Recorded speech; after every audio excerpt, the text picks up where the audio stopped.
पिता और पुत्र और पवित्र आत्मा के नाम पर आमीन। हमारे प्रभु यीशु क्रिस्त की कृपा, ईश्वर का प्रेम तथा पवित्र आत्मा का साहचर्य आप सबों को प्राप्त हो। और आपको भी। क्रिस्त में प्यारे भाइयों और बहनों और प्यारे बच्चों, आप सभी को जय यीशु की। जय यीशु की। मैं इस विश्व बलिदान में आप सभी का हार्दिक स्वागत करता हूँ। और आज पवित्र सुसमाचार में हम लोग बड़ी महत्वपूर्ण घटना के विषय में सुनेंगे। प्रभु अपने 12 शिष्यों को चुनते हैं और उनको सुसमाचार का प्रचार करने के लिए भेजते हैं। सब प्रकार की बीमारियों और अशुद्ध आत्माओं पर उन्हें नियंत्रण देते हैं। प्रभु ने 12 शिष्यों को चुना और 12 शिष्य अलग अलग पृष्ठभूमि से आते हैं। सबके अलग अलग स्वभाव थे, अलग अलग कमजोरियां थी, अलग अलग अच्छाइयां थी। तब भी प्रभु ने उन कमजोर शिष्यों को चुना और उनको अपने साथ रहकर उनको प्रशिक्षित किया, आत्मिक रूप से उनको सबल बनाया, सशक्त बनाया और फिर अशुद्ध आत्माओं और बीमारियों पर अधिकार देकर उनको खुशखबरी यानी कि सुसमाचार सुनाने के लिए भेजा। और हम जानते हैं कि इन शिष्य में संत पतरस थे, जिनकी अपनी दुर्बलताएं थीं, संत यूहन्ना और उनके भाई याकूब जो बड़े गुस्से वाले थे और महत्वाकांक्षी थे, यूदस इस्करियोती जो विश्वासघाती निकला, और अन्य शिष्य भी कमजोर मनुष्य थे। लेकिन प्रभु ने उनको चुना। क्यों प्रभु ने उनको चुना? अगर प्रभु चाहते तो वे अपने बलबूते पर सारी सृष्टि में सुसमाचार सुना सकते थे। क्योंकि पाप का आगमन हमारे आदि माता पिता के पाप के कारण इस संसार में आया। उनकी आज्ञा उल्लंघन के कारण इस संसार में पाप और मृत्यु आई। और प्रभु चाहते थे कि मुक्ति के लिए मनुष्य उनका सहभागी बने, मुक्ति के कार्य के लिए मनुष्य अपना योगदान दे। और यही कारण है कि प्रभु ने 12 शिष्यों को चुना और उन्हें सुसमाचार फैलाने के लिए भेजा। आज हम सब जितने भी ख्रिस्तीय हैं जो बपतिस्मा प्राप्त कर प्रभु के आत्मिक शरीर के अंग बन चुके हैं, हम सबको भी बपतिस्मा के समय ये आदेश दिया गया है कि सुसमाचार का प्रचार करो। आज जिन परिस्थितियों में हम लोग अपना जीवन बिता रहे हैं, उन परिस्थितियों में सुसमाचार का प्रचार कठिन है। और हम ये नहीं कह सकते कि अभी कठिन है या मुश्किल है। ये कार्य प्रभु यीशु के समय भी कठिन था और शिष्यों के समय भी ये कार्य कठिन था।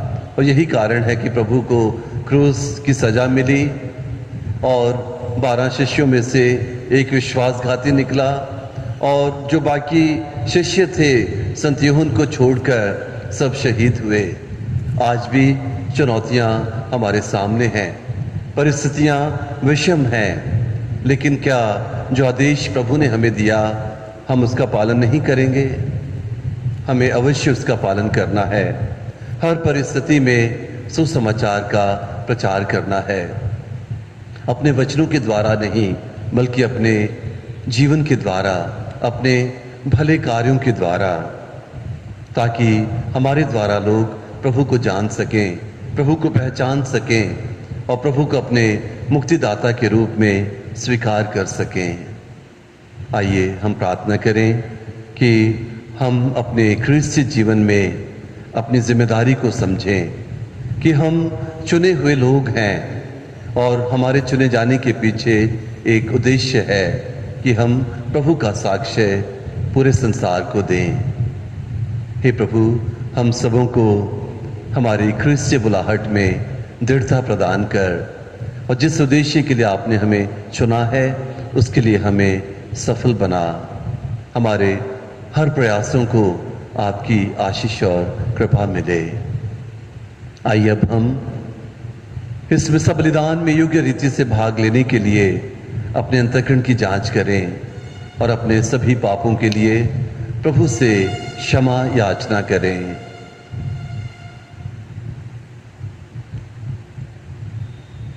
हम सब मिलकर बोलें, हे भाइयों और बहनों, मैं सर्वशक्तिमान ईश्वर और आप लोगों के सामने स्वीकार करता हूँ कि मैंने मन वचन कर्म से और अपना कर्तव्य पूरा ना करने से बार बार पाप किया है। मैं अपना दोष स्वीकार करता हूँ। इसलिए मैं धन्य कुंवारी मरियम से, सब स्वर्गदूतों, सब संतों और आप लोगों से, हे भाइयों और बहनों, विनती करता हूँ कि आप लोग मेरे लिए प्रभु ईश्वर से प्रार्थना करें। सर्वशक्तिमान ईश्वर हम लोगों पर दया करें और हमारे पाप क्षमा कर हमको अनंत जीवन प्रदान करें। आमीन। हे प्रभु दया कर, हे प्रभु दया कर, हे क्रिस्त दया कर, हे क्रिस्त दया कर, हे प्रभु दया कर, हे प्रभु दया कर। हम प्रार्थना करें।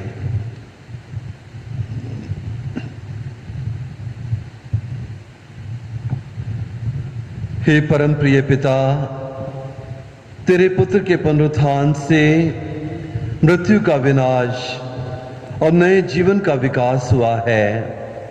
उनके दुख भोग से पतित मानव को फिर से आशा प्राप्त हुई है।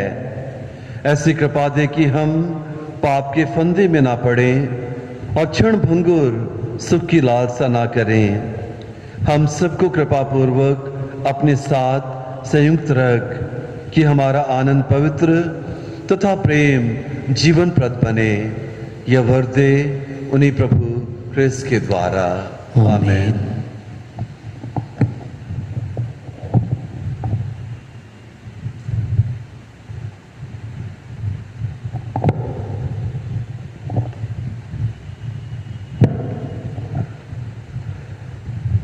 नबी होशा का ग्रंथ। इज़राइल फैलाने वाली दाखलता के सदृश है जिसमें बहुत से फल लगते हैं। वह फलों की बढ़ती हुई संख्या के अनुरूप अपनी वेदियों की संख्या भी बढ़ाता रहता है। वह अपने देश की समृद्धि के अनुरूप अपने पूजा स्तंभ अलंकृत करता है। उन लोगों का हृदय कपटपूर्ण है, इसलिए उन्हें अपने पापों का फल भोगना पड़ेगा। वह स्वयं उनकी वेदियां नष्ट करेगा और उनके पूजा स्तंभ गिरा देगा। तब वे कहेंगे, हमारा कोई राजा नहीं है, क्योंकि जब हम प्रभु पर श्रद्धा नहीं रखते हैं तो राजा हमारे लिए क्या कर सकता है। समारिया का राजा पानी के फेन की तरह लुप्त हो गया है। आवेन के पहाड़ी पूजा स्थल नष्ट किए गए जहां इज़राइल पाप करता था। उनकी वेदियों पर कांटे और ऊन कटारे उगेंगे। तब लोग पहाड़ों से कहने लगेंगे, हमें ढक लो, और पहाड़ियों से हम पर गिर पड़ो। तुम धार्मिकता भो तो भक्ति लुनोगे। अपनी परती भूमि जोतो, क्योंकि समय आ गया है। प्रभु को तब तक खोजते रहो जब तक वह आकर धार्मिकता न बरसाए। यह प्रभु की वाणी है। ईश्वर को धन्यवाद। भजन वाक्य। प्रभु के दर्शनों के लिए तरसते रहो। प्रभु के दर्शनों के लिए तरसते रहो। प्रभु के आदर में गीत गाओ, उसकी स्तुति करो, उसके अपूर्व कार्यों का बखान करो, उसके पवित्र नाम पर गौरव करो। प्रभु को खोजने वालों का हृदय आनंदित हो। अनुवाक्य। प्रभु के दर्शनों के लिए तरसते रहो। प्रभु और उसके सामर्थ्य का मनन करो, उसके दर्शनों के लिए तरसते रहो, उसके अपूर्व कार्य उसके चमत्कार तथा उसके निर्णय याद रखो। अनुवाक्य: प्रभु के दर्शन के लिए तरसते रहो।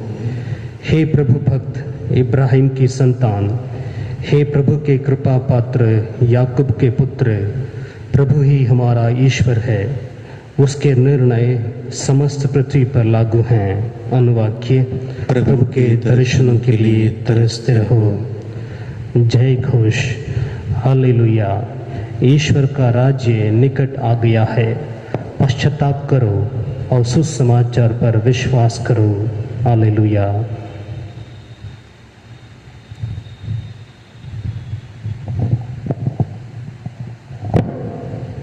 प्रभु आप लोगों के साथ हों। और आपके साथ भी। संत मत्ती के अनुसार पवित्र सुसमाचार। प्रभु की जय।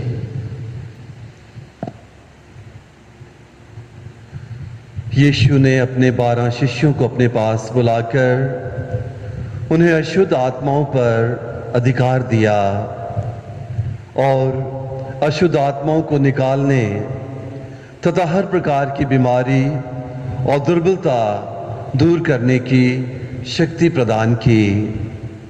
12 प्रेरितों के नाम इस प्रकार हैं।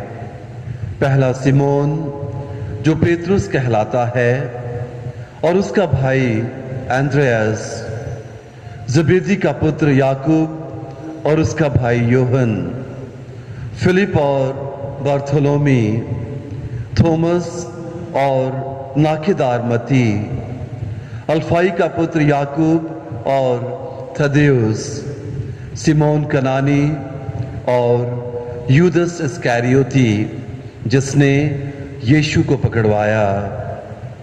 यीशु ने इन 12 को ये अनुदेश देकर भेजा, अन्य राष्ट्रों के यहाँ मत जाओ और समारियों के नगरों में प्रवेश मत करो, बल्कि इस्राएल के घराने की खोई हुई भीड़ों के यहाँ जाओ। राह चलते यह उपदेश दिया करो, स्वर्ग का राज्य निकट आ गया है। यह प्रभु का सुसमाचार है। क्रिस्त की जय।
भाइयों और बहनों, प्रार्थना कीजिए कि सर्वशक्तिमान ईश्वर मेरा और आप लोगों का यह बलिदान ग्रहण करें। प्रभु अपने नाम की स्तुति तथा महिमा के लिए और हमारे तथा अपने समस्त पवित्र कलीसिया के लाभ के लिए आपके हाथों में से यह बलिदान ग्रहण करे। हे प्रभु, जो भेंट हम तुझे समर्पित कर रहे हैं यह हमें पवित्र बनाए और दिन प्रतिदिन दिव्य जीवन बिताने को प्रेरित करे। यह वर दे हमारे प्रभु क्रिस्त के द्वारा। आमीन। प्रभु आप लोगों के साथ हों और आपके साथ भी। प्रभु में मन लगाइए। हम प्रभु में मन लगाए हुए हैं। हम अपने प्रभु ईश्वर को धन्यवाद दें। यह उचित और आवश्यक है। हे पूज्य पिता, यह परम उचित है। हमारा कर्तव्य तथा कल्याण है कि हम सदा और सर्वत्र तुझे धन्यवाद दें। तूने प्रेम से प्रेरित होकर मनुष्य की सृष्टि की न्याय के अनुसार उसे अपराधी ठहराया और दया करके हमारे प्रभु क्रिस्त के द्वारा उसका उद्धार किया। इसलिए हम सभी दूतों और संतों के साथ तेरा गुणगान करते हैं। पवित्र पवित्र पवित्र परमेश्वर के परमेश्वर, स्वर्ग और पृथ्वी तेरी महिमा से परिपूर्ण है। स्वर्ग में प्रभु की जय। धन्य है वे जो प्रभु के नाम पर आते हैं। स्वर्ग में प्रभु की जय। हे परमपिता, तू वास्तव में पवित्र है, सारी पवित्रता का स्रोत है। हम तुझसे निवेदन करते हैं कि वह पहाड़ अपनी आत्मा के संस्पर्श से पवित्र कर दे, कि हमारे प्रभु यीशु क्रिस्त का शरीर तथा रक्त बन जाए। जिस रात को यीशु स्वेच्छा से मृत्यु के लिए सौंपे गए, उन्होंने रोटी ली, तुझे धन्यवाद दिया और रोटी तोड़कर उसे अपने शिष्यों को देते हुए कहा, तुम सब इसे लो और खाओ। यह मेरा शरीर है जो तुम्हारे लिए बलि चढ़ाया जाएगा।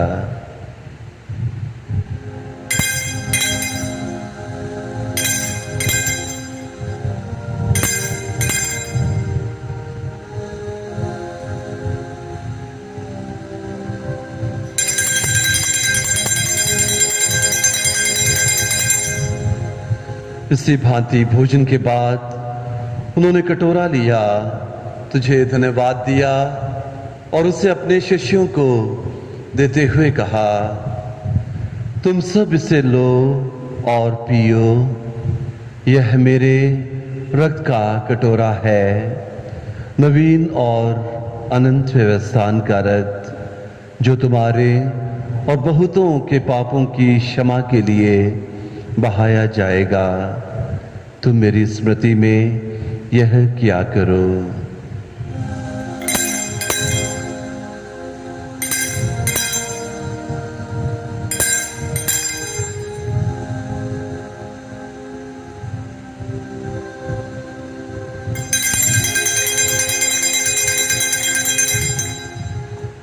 यह है हमारे विश्वास का रहस्य। क्रिस्त मरे, क्रिस्त जी उठे, क्रिस्त महिमा के साथ फिर आएंगे।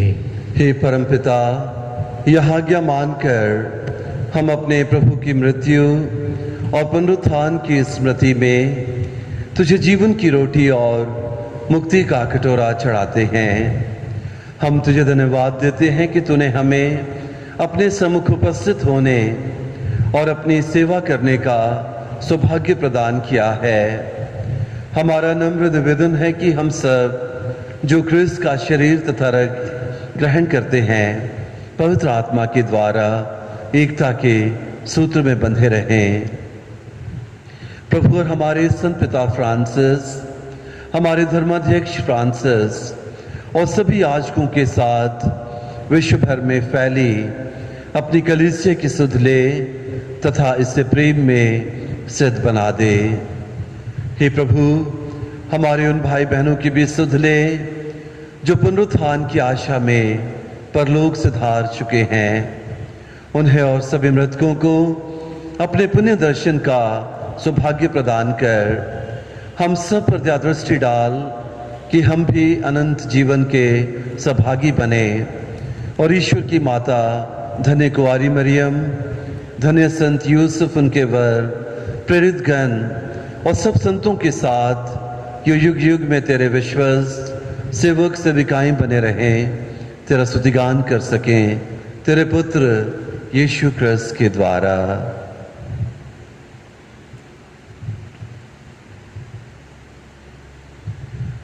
इन्हीं प्रभु क्रिस्त के द्वारा, इन्हीं के साथ और इन्हीं में फिर सर्वशक्तिमान पिता ईश्वर पवित्र आत्मा के साथ तुझे समादर तथा महिमा युगानुयुग मिलती रहती है।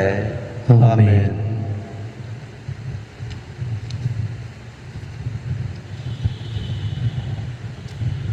आइए हम सब एक साथ मिलकर पिता ईश्वर से प्रार्थना करें, जैसा कि स्वयं मुक्तिदाता प्रभु यीशु ख्रीस्त ने हमें सिखलाया है। हे हमारे पिता जो स्वर्ग में है, तेरा नाम पवित्र किया जावे, तेरा राज्य आवे, तेरी इच्छा जैसे स्वर्ग में है वैसे इस पृथ्वी पर भी पूरी हो। हमारा प्रतिदिन का आहार आज हमें दे और हमारे अपराध हमें क्षमा कर, जैसे हम भी अपने अपराधियों को क्षमा करते हैं, और हमें परीक्षा में न डाल परंतु बुराई से बचा। हे प्रभु, हम तुझसे प्रार्थना करते हैं, सभी बुराइयों से हमें बचा और इस जीवन में हमें कृपा पूर्वक शांति प्रदान कर। हम तेरी दया से सदा पाप से दूर और हर विपत्ति से सुरक्षित रहें और उस दिन की प्रतीक्षा करते रहें जब हमारे मुक्तिदाता यीशु क्रिस्त फिर प्रकट होकर हमारी मंगलमय आशा पूरी करेंगे। क्योंकि तेरा राज्य, तेरा सामर्थ्य और तेरी महिमा अनंत काल तक बनी रहती है। हे प्रभु यीशु क्रिस्त, तूने अपने प्रेरितों से कहा है, मैं तुम्हारे लिए शांति छोड़ जाता हूँ, अपनी शांति तुम्हें प्रदान करता हूँ। तू हमारे पापों पर नहीं, अपनी कलीसिया के विश्वास पर दृष्टि डाल और उससे शांति तथा एकता प्रदान कर तू युगानुयुग जीता और राज्य करता है।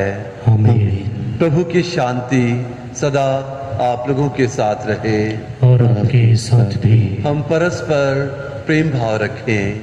क्रिस्त की शांति। हे ईश्वर के मेमने जो संसार के पाप भर लेता है, हम पर दया कर। हे ईश्वर के मेमने जो संसार के पाप भर लेता है, हम पर दया कर। हे ईश्वर के मेमने जो संसार के पाप भर लेता है, हमें शांति प्रदान कर। हे प्रभु यीशु क्रिस्त, मैं तेरा शरीर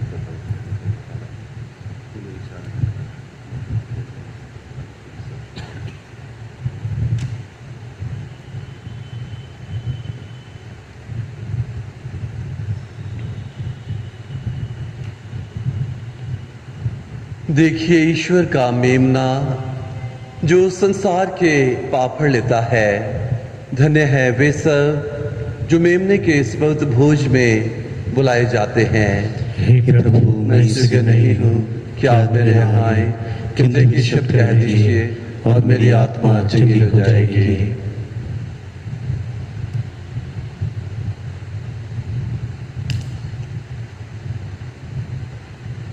क्रिस्त का शरीर तथा रक्त अनंत जीवन के लिए मेरी रक्षा करता रहे।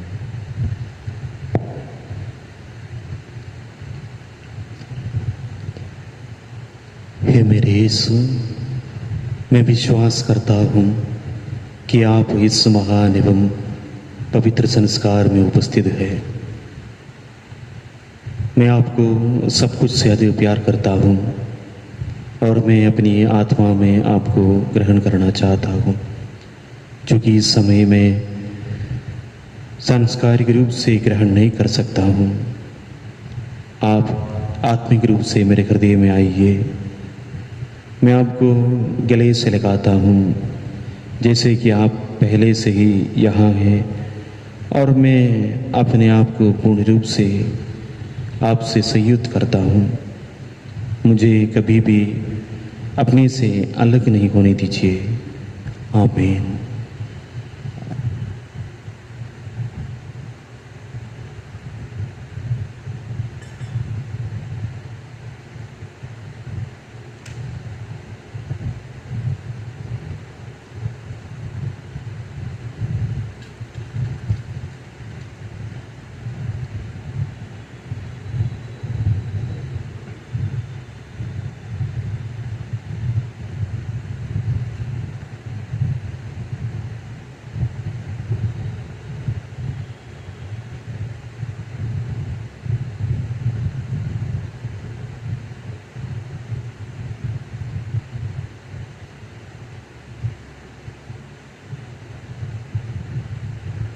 अनुभव करके देख लो कि प्रभु कितना भला है। वह मनुष्य धन्य है जो उसमें भरोसा रखता है। हम प्रार्थना करें। हे प्रभु यीशु, तूने हमें यूक्रिस्ट का सर्वोत्तम दान दिया है। हम मुक्ति के अन्य दान भी प्राप्त करें और तेरा महिमा गान निरंतर करते रहें। ऐसी कृपा कर हमारे प्रभु क्रिस्त के द्वारा। आमीन। प्रभु आप लोगों के साथ हों। और आपके साथ भी। सर्वशक्तिमान ईश्वर पिता और पुत्र और पवित्र आत्मा आप सभी को अपना आशीर्वाद प्रदान करें। आमीन। आप लोग विदा लें, क्रिस्त के साक्षी बने। ईश्वर को धन्यवाद।